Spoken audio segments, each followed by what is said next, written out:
Walking muna tayo, mga langga. Tatapos lang ng work. So, ayun nga. Pagkalabas ko sa office, dito naman tayo. Walking. Diba? Yan talaga. Kailangan natin yun eh. Exercise ng ating katawan at ang ating puso. Especially ang ating isip. Dahil sa maghapon na trabaho, kailangan natin mag-ehersisyo. Hello everyone! Kamusta kayong lahat mga langga? Solo lang ako ngayong araw na to. Medyo pagod yung aking partner. Ayan, solo beer. See you later.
Ayun mga langga, start tayo ng 5:32.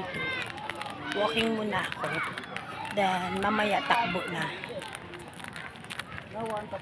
Kasi para hindi mo pwersa yung ating mga buto-buto. Ayun o. Blue. Yes sir! Secure to pre. Mga dalawang dito bago tayo makatakbo. Shout out dyan sa aking mga paryente, sa aking mga amiga, sa aking mga kaibigan dyan. Walking muna tayo mga langga.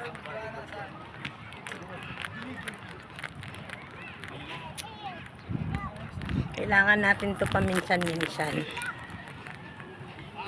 Hindi ako araw-araw nakakapag ganito. So, pag medyo sobrang busy, yan, medyo pahinga. At yung pag sobra akong kailangan kong mag ganito. Takbo, walking.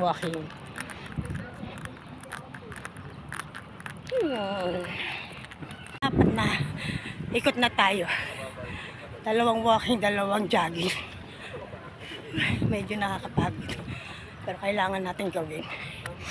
Kasi ang mga bagay nito, mga langga, hindi lang para sinasabi ng iba na maging sexy. Diba? Para po ito ma-maintain yung ating katawan na malusog, malakas. Tsaka para na rin sa ating mental health. Lalo na sa mga katulad namin nagtatrabaho. Kailangan namin mai-release yung anumang pagod, stress. Alam mo yon. Kailangan maintain natin. Para patuloy tayo maging malakas.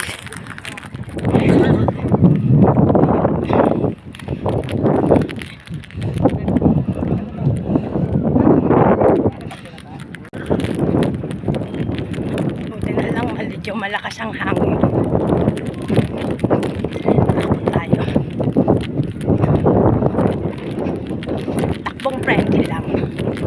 para hindi naman tayo ma-over. Kaya lang ng ating ating katawan, wag biglain. Kasi pag pinigla natin, tayo rin naman may hirapan.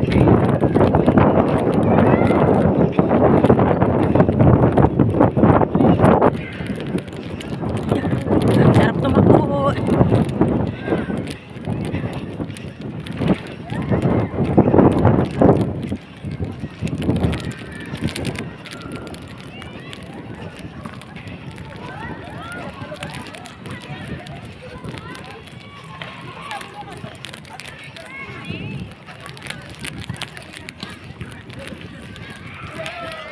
Ay.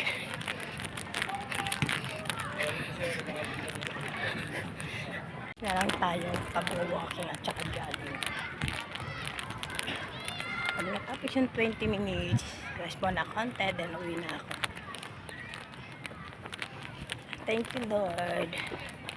Thank you, Lord, kasi natapos uli ang buong maghapon ko ng may kalakasan. Medyo may pagod pero hindi ganun kapagod. Thank you so much, Lord, kasi nakapag-jogging ako ulit. Thank you kasi hindi niya ako pinapabayaan.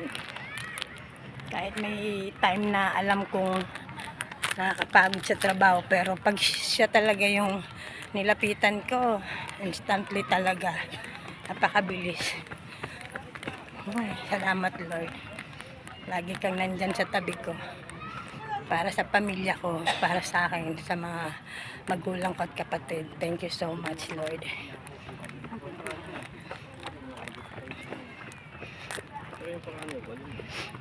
Pag nandun sa harap namin si Jackson. Kahit ano pa yan, kahit sa trabaho, kahit may problema, nasusolusyonan agad.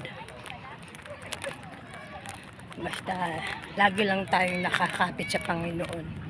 Ito yung isang pinaka the best natin dapat gawin, yung hindi tayo lumalayo sa Panginoon, kasi walang ibang makakatulong sa atin kundi siya lang. Oo, naandyan yung mga tao, sila yung mga ginagamit ng Panginoon para maano tayo, matulungan tayo, magabayan. Ala, andyan pala, oh. Alain mo yun. Nakikinig. Thank you, Lord. Ay. Hindi ko na malayo, nandiyan ka pala. Peace be with you. Thank you, Lord.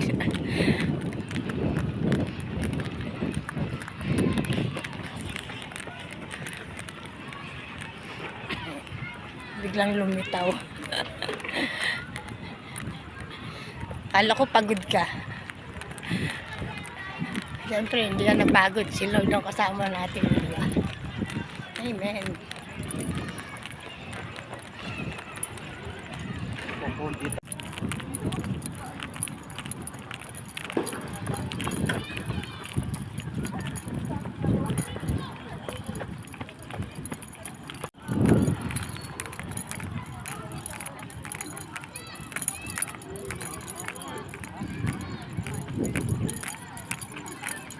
Na, uwi na kami. Tomorrow is another day. Nag-iisa pala siya ng gabang. Ha? Nag-iisa pala siya. Oh.